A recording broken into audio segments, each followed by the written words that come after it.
So we're seeing more fake outrage from Maga, and this time it's over the opening of the Olympics. They say the drag queens are blaspheming the Lord's Supper, when in all trueness they was actually portraying the Greek god of wine. But Maga doesn't know that and don't need to. All they need to know is it's time to knee-jerk, it's time to run to social media, it's time to show that we're going to defend Trump and we're going to defend Christianity, and the rest of us sitting back watching them are looking at them and realizing just how ridiculous they truly look. Because these are the same people, if they're suddenly worried about blasphemy, I mean, really, you're worried about blasphemy now at this point in the game? These are the same people that sat and shared pictures of Jesus with his hands on Trump's shoulders. They started quoting Ephesians 6:11 after the assassination attempt, saying that, Trump had put on the armor of God. They've shared pictures of Trump being strung up on a cross like Jesus with an American flag for a loincloth, and none of that was blasphemous to them. They have sat back and gave Trump a pass for everything and acted like he's the face of Christianity. When he paid off a porn star, that wasn't blasphemous to them at all. None of those things are blasphemous, just drag queens. Yeah, that's where their outrage goes to. And we talked here on the channel about how that they have to feel as though they're important.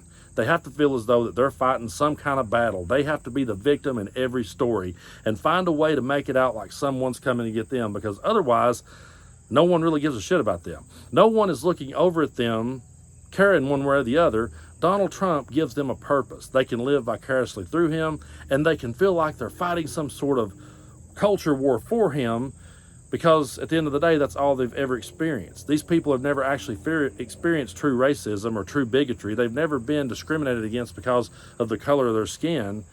They've went through life, and they would have been completely unrecognizable had Trump not come along and shined a light on them, gave them a microphone, and allowed them to speak. So they have to go out here now and pour out as much fake outrage as they can. And where they really get tripped up is when they start pouring out this fake outrage and start quoting the Bible or attempting to quote the Bible. Those of us who have actually read it and studied it, we immediately see the holes in their argument. And we immediately recognize, you know what? You guys don't actually live this. You guys don't actually live up to any of this. It's just a stage prop for you. It's just something that gives you a weapon to use against other people. When I see people in Maga quoting the Bible, 9 times out of 10, they're pulling from Leviticus, and they're reaching back into the Old Testament and pulling out verses that they can use to weaponize against people they hate. Is anybody out there, maybe I missed a meeting, but has anyone out there ever heard Maga quote a Bible verse and quote to feed the hungry, or to clothe the naked, or to welcome the immigrants, or to go visit the prisoners? I mean, have you ever heard Maga say any of that? Or do they just pull from some Old Testament eye for an eye, tooth for a tooth? Even Trump said that was his favorite verse when they finally pinned him down and he couldn't name any verse. He's like, well, eye for an eye. And what's so funny is, if you actually have read the Bible and understand how the New Testament and the Old Testament works and understand what Jesus came to do, Jesus himself said, you have heard it said, eye for an eye, tooth for a tooth. But I say that if you're angry at your brother without a cause, that you're in danger of hellfire. And these people have been angry at us for no damn reason for so long. You point that out to them, they get mad and upset. But this whole thing got me to thinking about how that they always get on this hill of fake outrage and start pouring it at us. But you know who I never see getting really worked up about this stuff and really outraged about this stuff? Is true Christians. People who truly believe in Jesus and have their own relationship with God. I never hear those people ever say a word. I never hear them. And I'm going to use a friend of mine as an example. He was 96 years old when he died. He was actually my friend's grandfather. But I became good friends with him too, and he was one of my favorite humans. Drove the church bus, went to church every Sunday.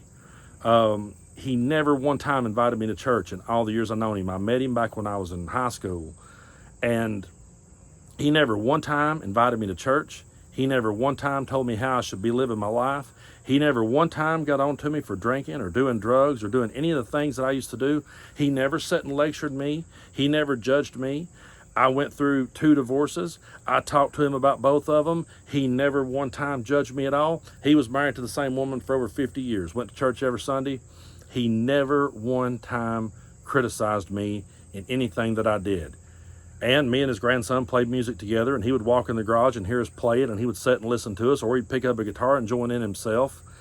And he was like the coolest old white dude in Appalachia because it was so crazy to be around a white dude with such progressive viewpoints. And we had some really good conversations over the years. And one time we got around to talking about the Beatles. I'll never forget this conversation. We're talking about the Beatles. And again, this is a guy that goes to church every Sunday, drove the church bus for years, was a deacon in the church. But you would have never knew it if you just didn't live next door to him and know that he did it, because he never talked about it. He never said it out loud. He never got on these kicks of fake outrage. So I said to him, I said, so did you like the Beatles? He said, yeah. He said, I did. He said, you know, when they came to America, buddy, he said, it just took this world by storm. He said, my kids loved them. He said, yeah, I went out and bought them the records. I said, really? You bought your kids? Oh, yeah.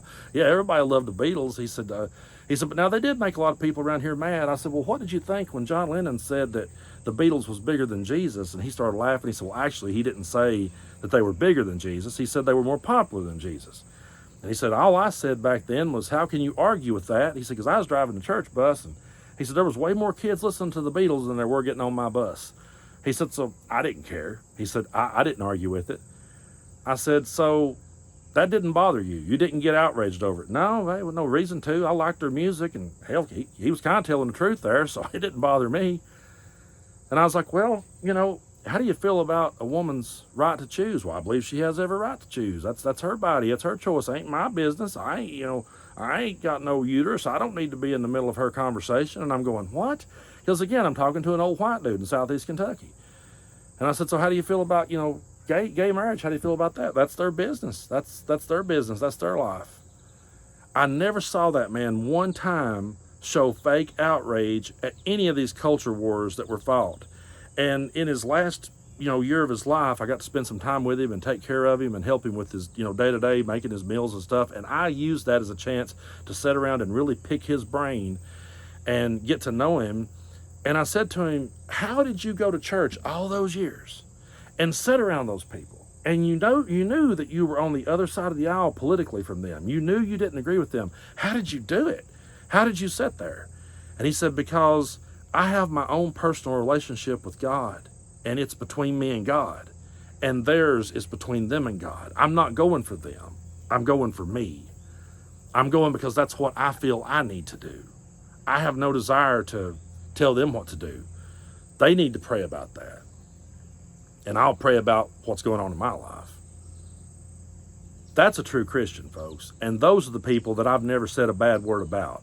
What I've pointed at is all this ridiculous, fake, uneducated outrage that people who never live by the words in red, never follow the teachings of Jesus at all, they just suddenly get excited and suddenly want to come out and speak out. And the hypocrisy is so glaring that's why people like us calls it out and points it out. And it's people like that. It's all the MAGA fake outrage that causes people like me to never entertain the idea of going back to a church. But somewhere in those churches, there's a guy like my friend. There's a guy like him sitting there who's just there for himself and his own personal relationship. And those are the people that I have respect for. Not the ones that are sitting out here, going out here and getting on these hills and acting like that they're dying on some hill. It's absolutely ridiculous. It just shows them for who they really are. It shows them that they're using it as a weapon against others. My friend never used it to judge me or anybody. I never heard him badmouth a living soul. I never heard him say a word about how someone ought to be living. And trust me, me and my buddies did some pretty crazy things. And he would just come out and talk with us and never one time passed judgment. Never one time got on a hill of fake outrage. So I wish more people like my friend would speak up. I wish more people like that would start talking, because the MAGAs of the world have gave Christianity a bad name, and that's why so many of us ain't never going to go back around it. These churches around here, I'm not going to go because the majority of them are that loud and obnoxious and getting all worked up over the Olympics. I don't want to be around those kind of people, but I can respect my friend for living his life. And guess what else about my friend that I didn't say? It didn't matter how old he was. You could call him when he was in his 90s. If you needed help, he was the first guy there to get to you. And if he couldn't get to you, he'd call somebody that would. He was always there to help you, always there to encourage you along, always there to be good.